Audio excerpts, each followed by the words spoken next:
Hey everyone, in this video we will see how the faders and buttons are organized in the show file and the two cases that breaks the rule, the atomics and the blinders. In general, everything on the same column refers to the same group or the same layer. So the buttons, the fader and also the knobs, they all speak about the same thing. And also each column will follow the color code for each group.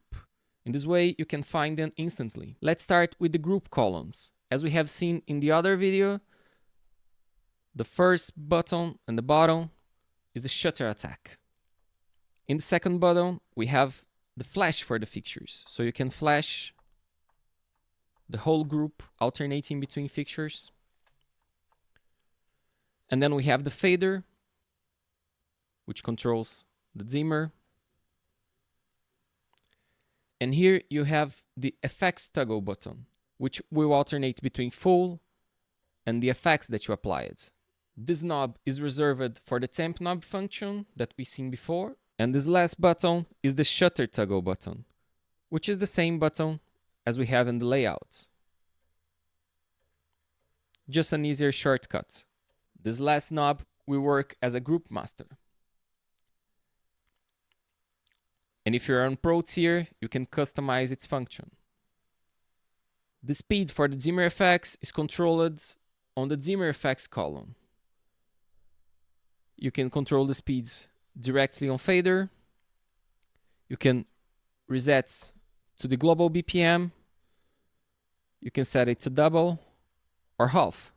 And here in the dimmer effects column, as we don't have a trigger because you control the effects directly from the faders, this button works as a fog bursts. And now let's jump to the other effects layers. They all work in the same way. So let's take a look on the FX1 layer. For me, it's this column. So the bottom roll works as a trigger.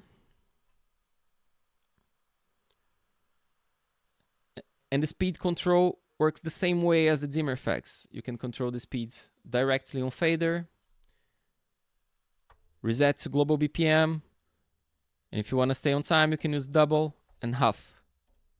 For every effect layer, you can set the fading and fade out. So let me put it to 6 and fade in and fade out. And to apply the fade in and fade out, you need to press and hold the button, so it will apply the fade out. If you just hit and release, it's gonna go instantly. In this way, you can have both options. Let's go to the special cases, the atomics and the blinders. They are already special fixtures, like attack fixtures, so it would not make much sense to have a shutter attack in a fixture that already is a strobing fixture. So this button holds a blind attack.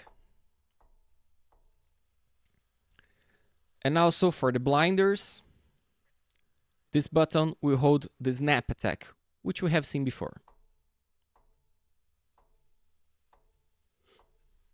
Now let me just change the fader position so I can show you how the key lights work. So I'm just gonna bring the key lights here to this column. And here you can change the scene for the key lights. You have 3 options for your key lights. Let me open the groups. You have your key fronts, your key back, and your key sides.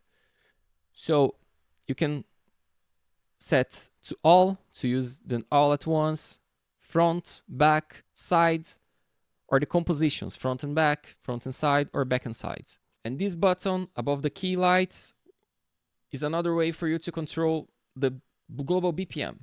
So this works like a tap button. You can see that the BPM is changing live, and this works as a fine control. So, and it also scale. So if you turn it fast, it will move fast. If you turn it slow, it will move slow. Now let's jump to the X keys.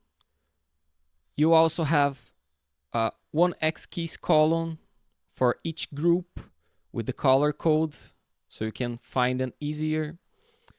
And the top roll is for your sweeps. We'll take a look on how to configure them, but they are located on Show To, so you can alternate the sweeps between groups.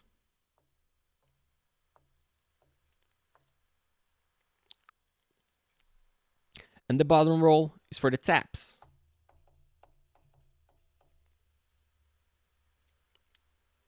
That you can also alternate between them. And lastly, we have those two faders that control the move size and the move speed.